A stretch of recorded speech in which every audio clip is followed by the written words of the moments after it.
दोस्तों, आज मैं आपसे एक सवाल पूछना चाहता हूं। क्या इस दुनिया में हमारे लिए ज्यादा बोलना अच्छी बात है?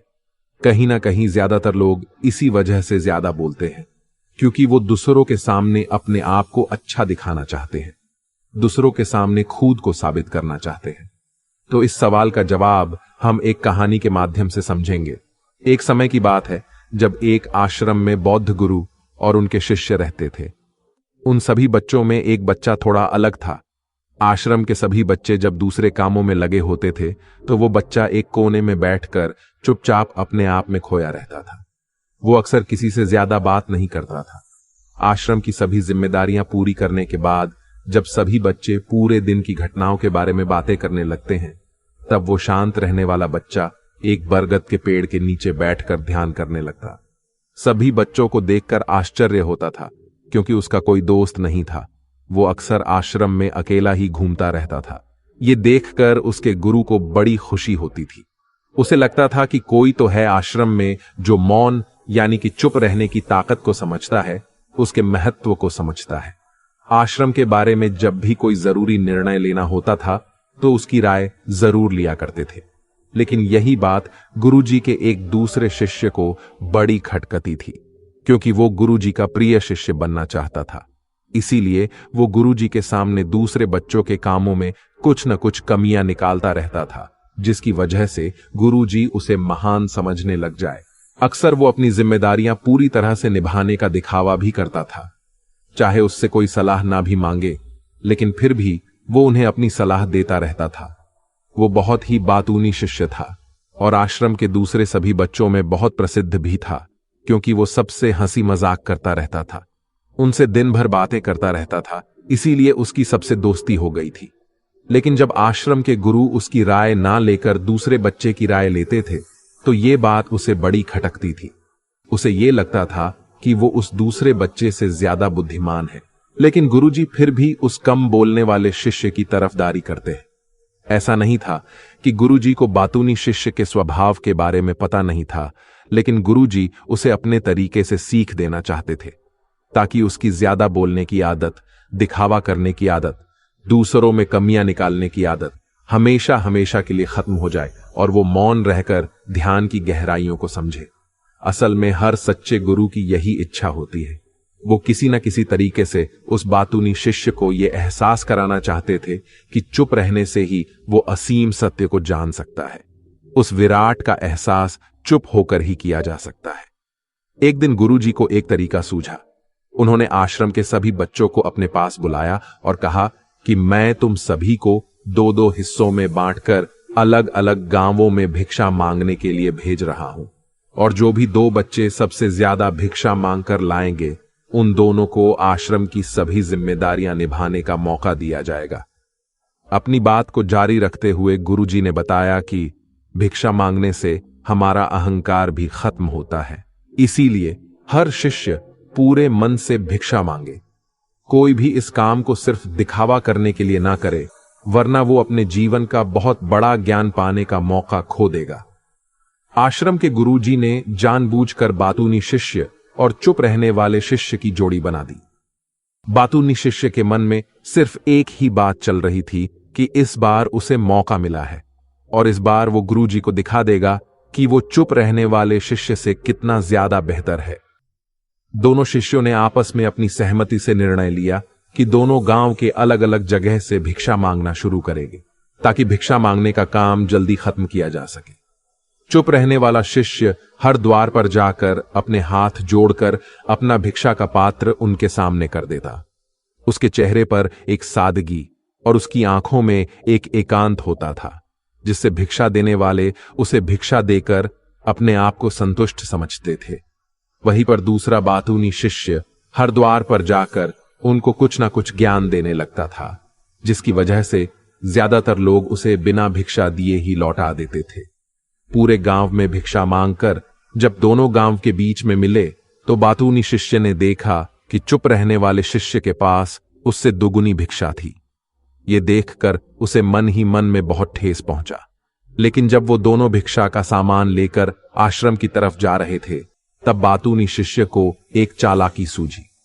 उसने चुप रहने वाले शिष्य से कहा कि हमें अपनी भिक्षा एक ही थैले में डाल लेने चाहिए। गुरुजी ने हम दोनों को एक साथ भिक्षा लाने के लिए कहा था। चुप रहने वाले शिष्य ने बिना कुछ बोले अपनी सारी भिक्षा उसके थैले में डाल दी। बातूनी शिष्य मन ही मन में बहुत खुश हो रहा था कि अब गुरुजी को यह पता नहीं चलेगा कि ज्यादा भिक्षा हम में से किसने मांगी है। उसे लग रहा था कि गुरुजी मुझे इससे ज्यादा बेहतर समझेंगे, इसीलिए उसने ये तरकीब लगाई। सभी शिष्यों के आने के बाद संध्या के समय जब सभी की भिक्षा तोली गई तो इन दोनों शिष्यों की भिक्षा सबसे ज्यादा निकली। गुरुजी ने इन दोनों का अभिवादन करते हुए आश्रम के सभी बच्चों के सामने उनकी पीठ थपथपाते हुए उन्हें मुबारकबाद दी और कहा कि मैं आश्रम का कार्यभार तुम दोनों को नहीं सौंप सकता। इससे आपसी मतभेद होने का खतरा है, इसीलिए तुम दोनों में से जो ज्यादा भिक्षा लेकर आया है आश्रम की जिम्मेदारी उसे ही सौंपी जाएगी। जब उन्होंने दोनों शिष्यों से पूछा कि तुम में से ज्यादा भिक्षा कौन मांगकर लाया था, तो बातूनी शिष्य ने कहा कि गुरुजी मैं इससे दुगनी भिक्षा मांगकर लाया था, लेकिन मुझसे गलती हो गई कि मैंने वो दोनों भिक्षा एक ही थैले में डाल ली। मुझे नहीं पता था कि आप ऐसा निर्णय लेने वाले हैं, वरना तो मैं अपनी भिक्षा का थैला अलग ही रखता।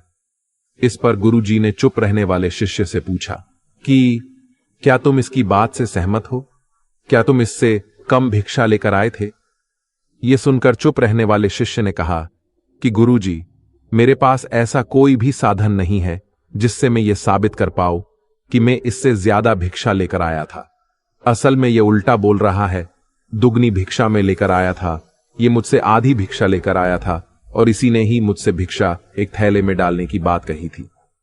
आश्रम से कुछ दूरी पर एक पहाड़ी थी जिसके पीछे सूरज अभी अभी संध्या के समय ढल रहा था। गुरुजी को तो पता था कि सच कौन बोल रहा है, लेकिन बाकी बच्चों के सामने सच साबित करने के लिए उन्होंने उन दोनों से एक सवाल पूछा कि पीछे पहाड़ी पर तुम्हें क्या दिखाई दे रहा है?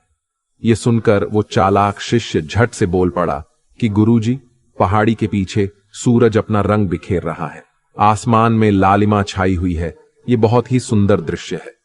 वो तो और भी बहुत कुछ कहना चाहता था, लेकिन गुरुजी ने उसे चुप करते हुए दूसरे शिष्य से जवाब जानने के लिए प्रयास किया। जब उसकी तरफ देखा तो उसकी आंखों में आंसू भरे हुए थे। श्रद्धा, भक्ति और प्रेम से उसकी आंखें भर आई थी। गुरुजी को उससे पूछने की जरूरत ही नहीं पड़ी। गुरुजी ने सभी बच्चों को संबोधित करते हुए कहा कि मैंने सवाल किया था कि पहाड़ी के पीछे तुम्हें क्या दिखाई दे रहा है।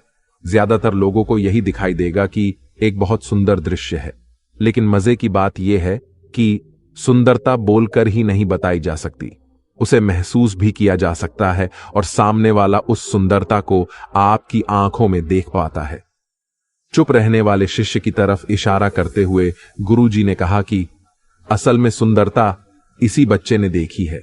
दूसरे बच्चे ने सिर्फ सुंदरता की ऊपर ऊपर से व्याख्या की है, लेकिन इसने वास्तविकता में उस सुंदरता को महसूस किया है।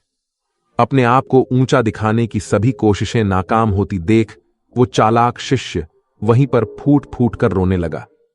उसको चुप कराते हुए गुरुजी ने कहा कि बेटा, मुझे पहले से पता था कि तुम झूठ बोल रहे हो, लेकिन मैं तुम्हें उस झूठ का एहसास कराना चाहता था। सभी बच्चों को संबोधित करते हुए गुरुजी ने बताया कि शब्द एक जाल की तरह होते हैं। हमारे ज्यादा बोलने की वजह से बहुत सारी समस्याएं पैदा होती हैं। जब कोई आदमी एक बात को बढ़ा चढ़ाकर बोल देता है तो उसे साबित करने के लिए वो शब्दों के जाल में फंसता चला जाता है और इसी वजह से अंतर्मुखी होने की बजाय वो बहिर्मुखी होता चला जाता है। वहीं पर जिस भी व्यक्ति को अपनी अंतर यात्रा करनी होती है, अपने आप को पहचाना चाहता है, उसे सबसे पहले चुप रहना सीखना होता है। जरूरत से ज्यादा बोलना या फिर हर वक्त बोलते ही रहना, ये सब हमारी अंतर यात्रा में बाधा बन जाती है। जब आप चुप रहने का अभ्यास करते हैं तो आप अपने साथ वक्त बिताने लगते हैं, जिससे कि आप अपने एकांत को जान पाते हैं। एक बार अगर मन में एकांत स्थापित हो जाए तो आपकी आंखों में, आपके चेहरे पर वो सादगी, वो एकांत, वो स्पष्टता की झलक, सब कुछ सामने नजर आने लगता है। कुछ साबित करने को नहीं रह जाता, कुछ बताने को नहीं रह जाता, सब कुछ आंखों में देखा जा सकता है। चुप रहने वाले शिष्य की तरफ इशारा करते हुए गुरुजी ने कहा कि अभी जो दृश्य है इस बच्चे ने देखा, वो ज्यादा बोलने वाला आदमी कभी नहीं देख पाएगा।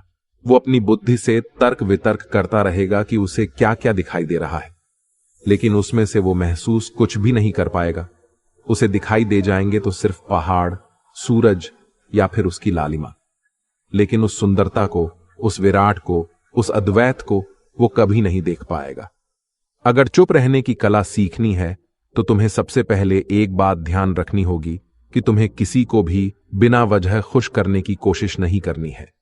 ज्यादातर लोग इसी वजह से ज्यादा बोलते हैं क्योंकि वो दूसरों को खुश करना चाहते हैं, अपने आप को साबित करना चाहते हैं। उस साबित करने के चक्कर में वो शब्दों के जाल में फंसते ही चले जाते हैं और धीरे धीरे वही उनकी आदत बन जाती है। अगर कोई व्यक्ति दूसरों को खुश करना चाहता है तो वो कितने लोगों को खुश कर पाएगा? उसकी ये भूख बढ़ती ही जाएगी और वही संसार में सभी को कभी भी खुश नहीं कर पाएगा। इसलिए ये समझने की बात होती है कि बहिर्मुखी होने की बजाय हम अंतर्मुखी होकर अपने आप को समझ सकते हैं। अपनी बातों को खत्म करते हुए गुरुजी ने अपना आखिरी संदेश दिया। उन्होंने बताया कि अगर कोई व्यक्ति ज्यादा समय तक चुप नहीं रह सकता तो उसे थोड़े समय के लिए अभ्यास करना चाहिए। निश्चित संकल्प लेकर किसी व्रत की तरह दिन में कुछ समय या फिर हफ्ते में कुछ समय या फिर एक दिन चुप रहने का अभ्यास जरूर किया जाना चाहिए। इससे हमारी चुप रहने की आदत धीरे धीरे खुद ब खुद बढ़ने लगती है, क्योंकि एक बार जब हम चुप रहने लगते हैं तो हमें चुप रहने का आनंद पता चल जाता है। उसके बाद हमें कोशिश नहीं करनी पड़ती, बल्कि हमारा मन आनंद की तरफ अपने आप बढ़ता चला जाता है। चुप रहने की कला सीखने के बाद आपकी बुद्धिमानी और आपकी स्पष्टता दोनों में बहुत ज्यादा फायदा होगा। वास्तविकता में जिसे दर्शन कहते हैं वो मौन रहकर ही किया जा सकता है। इसके बाद सभी बच्चों ने कुछ समय चुप रहने का संकल्प लिया और सभी बच्चे रात्रि का भोजन करने के लिए एक साथ भोजन कक्ष में पहुंच गए।